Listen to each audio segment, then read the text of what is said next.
کہیں قرآن اور حدیث میں اس فطرت کی بات ہے ہی نہیں کہ جی انسان جو ہے نا اس کی فطرت جس طرح سے ہوتی ہے وہ ویسے، کہیں پہ نہیں لکھا کہ وہ گاڈ گفٹڈ ہوتا ہے. کوئی آپ مجھے قرآن کی آیت اور کوئی اس طرح کی چیزیں لا کے دکھا دے.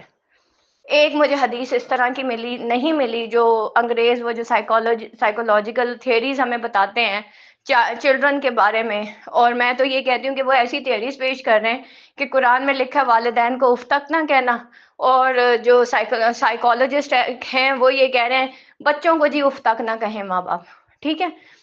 ان سینس میں آپ کو ایک چیز یہ آپ کو دنیا اور دین دونوں میں، کیونکہ دیکھیں میں ایک تو ایم اے انگلش لٹریچر بھی آن لائن پڑھاتی رہی ہوں لاسٹ 10 ایئر سے، پیرالل پہ میں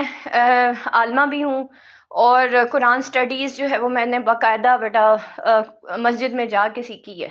انڈر ٹیچرز کے انڈر رہ کے سیکھا ہے. اور اس لیے میں بڑے آرام سے وہ انگریز کیا کہتے ہیں اور قرآن کیا کہتے ہیں میں آپ کو آرام سے اس کا وہ موازنہ کر کے بتا سکتی ہوں.